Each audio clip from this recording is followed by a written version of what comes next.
നമ്മുടെ ഏറെ ബഹുമാന്യനായ ശ്രീ വെള്ളാപ്പള്ളി നടേശൻ അവർകൾ 3 പതിറ്റാണ്ടിലൊരു SNDPയുടെ സാരഥ്യം വഹിച്ചുകൊണ്ട് ഒരു പകരക്കാരനില്ലാത്ത അമരക്കാരനായി അനുസ്യൂതം അദ്ദേഹത്തിൻ്റെ ചൈത്രയാത്ര തുടരുന്നു. ഇവിടെ കാണേണ്ട ഏറ്റവും സുപ്രധാനമായ 2 കാര്യങ്ങൾ. ഒന്ന്, അദ്ദേഹം ഈ ദൗത്യം ഏറ്റെടുക്കുന്ന കാലഘട്ടം നമ്മുടെ സംസ്ഥാനത്തും സമൂഹത്തിലും എല്ലാവരും 56 വയസ്സ് 58 വയസ്സ് ചെന്നെത്തുമ്പോൾ പെൻഷനൊക്കെ പറ്റി എനിക്ക് പ്രായമായി എന്ന രൂപത്തിൽ വീട്ടിലേക്കിരുന്ന് വിശ്രമ ജീവിതത്തിലേക്ക് പോകും. ഇവിടെ സമാദരണീയനായ ശ്രീ വെള്ളാപ്പള്ളി നടേശൻ ആ സമയത്താണ് ഈ സേവന ദൗത്യവുമായി വെളിയിലേക്ക് ഇറങ്ങി ഏറ്റവും ധീരമായൊരു നേതൃത്വം ഏറ്റെടുക്കുന്ന രൂപത്തിലേക്ക് വന്നത് എന്നത് മറ്റാരും ചെയ്യാത്ത കർമ്മകുശലമായ ഒരു നേതൃത്വത്തിൻ്റെ രൂപമാണ് എന്നതാണ് ഒന്നാമത്തെ കാര്യം. രണ്ടാമത്തെ കാര്യം, തുടർച്ചയായി 3 പതിറ്റാണ്ടോളം അത്തരമൊരു സംഘടനയുടെ അധിപനായി തലപ്പത്ത് ചോദ്യം ചെയ്യപ്പെടാത്ത ശക്തിയായി മുന്നോട്ട് പോകാൻ കഴിഞ്ഞ ഈ കേരളത്തിൽ ഏക വ്യക്തി ആരെന്ന് ചോദിച്ചാൽ അത് ശ്രീ വെള്ളാപ്പള്ളി നടേശനാണ് എന്ന് ആർക്കും തർക്കമില്ലാതെ ഉത്തരം പറയാൻ കഴിയും. ഇങ്ങനെ തുടർച്ചയായി ഒരു സംഘത്തിൻ്റെ തലപ്പത്തിരുന്ന് നയിക്കണമെങ്കിൽ അത് വെറുതെ ഇരുന്നാൽ നയിക്കില്ല, നമുക്കറിയാം.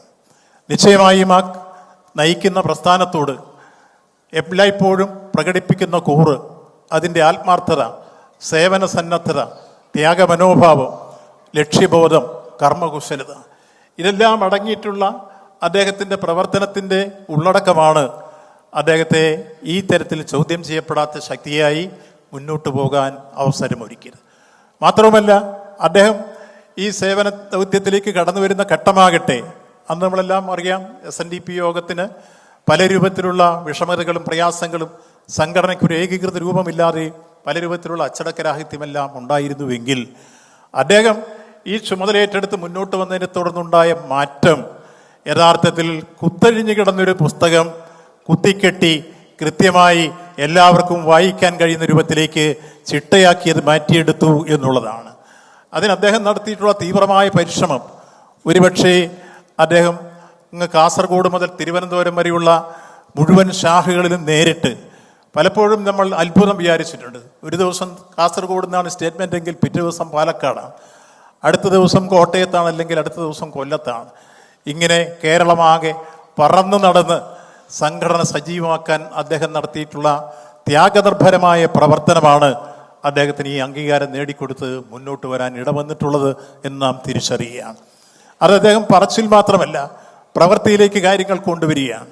അദ്ദേഹത്തിൻ്റെ കാലഘട്ടത്തിൽ ട്രസ്റ്റിൻ്റെ നേതൃത്വത്തിൽ നടന്നിട്ടുള്ള ഒട്ടനവധി ജീവകാരുണ്യ പ്രവർത്തനങ്ങളും വിദ്യാഭ്യാസ രംഗത്ത് വരുത്തിയിട്ടുള്ള മാറ്റങ്ങളും എല്ലാം എടുത്ത് പരിശോധിക്കുമ്പോൾ ആ രംഗത്തെല്ലാം നിതാന്ത ജാഗ്രത പുലർത്തി അദ്ദേഹത്തിൻ്റെ സേവന ദൗത്യവും ത്യാഗമനോഭാവവും അതോടൊപ്പം തന്നെ കർമ്മകുശലതയും എല്ലാം കൂട്ടിച്ചേർത്ത് സംഘടനയെ മുന്നോട്ട് നയിക്കുന്ന രംഗത്ത് അദ്ദേഹം കാണിച്ചിട്ടുള്ള നേതൃത്വ പാഠവും, ഒരാൾ ലീഡറായി മാറുന്നത് ക്രൈസിസ് മാനേജ്മെൻറ്റിലൂടെയാണ്. ആ ക്രൈസിസ് മാനേജ്മെൻറ്റ് ഏത് ഘട്ടത്തിൽ ഉയർന്നു വന്നോ, ക്രൈസിസ് ഉണ്ടായോ, അത്തരം ഘട്ടങ്ങളിലെല്ലാം അത് അതിവിദഗ്ധമായി മാനേജ് ചെയ്യാൻ കഴിയുന്ന രൂപത്തിലേക്ക് അദ്ദേഹത്തിൻ്റെ പ്രവർത്തനങ്ങൾ ഉയർന്നു വന്നു എന്നുള്ളതാണ് അദ്ദേഹത്തിന് ലഭിച്ച ഏറ്റവും വലിയ രൂപത്തിലുള്ള ഗുണം അദ്ദേഹത്തിൻ്റെ നേതൃത്വ പാഠവിൽ. അതുകൊണ്ടാണ് എല്ലാവരും 56-58 വയസ്സെത്തുമ്പോൾ സേവനമെല്ലാം അവസാനിപ്പിച്ച് വീട്ടിൽ കയറി വിശ്രമ ജീവിതത്തിലേക്ക് വരുന്ന സമീപനമാണ് സ്വീകരിക്കുന്നതെങ്കിൽ അദ്ദേഹം ഈ 88-ാം വയസ്സിലും അദ്ദേഹത്തിൻ്റെ പ്രവർത്തനങ്ങളും മനസ്സും യൗവനത്തുടിപ്പോടുകൂടി മുന്നോട്ട് നീങ്ങുന്നു എന്നുള്ളതാണ് ഏറ്റവും സവിശേഷമായ സാഹചര്യം. ചിന്താധാരകളിൽ അദ്ദേഹം ഉയർത്തുന്ന പ്രശ്നങ്ങളൊക്കെ പരിശോധിച്ചാൽ അത്തരത്തിൽ കാണാൻ കഴിയും. എല്ലായ്പ്പോഴും അദ്ദേഹം ഈ ഘട്ടങ്ങളിലും യൗവനത്തോടു കൂടി തന്നെ നിന്നുകൊണ്ട് ഇതിനെ നയിക്കാൻ അദ്ദേഹത്തിന് കഴിയുന്നു. എപ്പോഴെങ്കിലും അദ്ദേഹത്തിൻ്റെ പ്രായത്തെക്കുറിച്ചോ അദ്ദേഹത്തിൻ്റെ ശരീരത്തെക്കുറിച്ചോ അദ്ദേഹം ചിന്തിക്കാതെ തന്നെ സംഘടനയുടെ സജീവ സാന്നിധ്യമായും നേതൃത്വമായും അദ്ദേഹത്തിന് മുന്നോട്ട് പോകാൻ കഴിയുന്നു. അങ്ങനെ ഒരു ജനറൽ സെക്രട്ടറി പദം അലങ്കരിച്ച മറ്റൊരു വ്യക്തിയെ കേരളത്തിൽ മറ്റൊരു സംഘടനയ്ക്കും കാണിക്കാനില്ല എന്ന് നമുക്ക് പറയാൻ കഴിയും.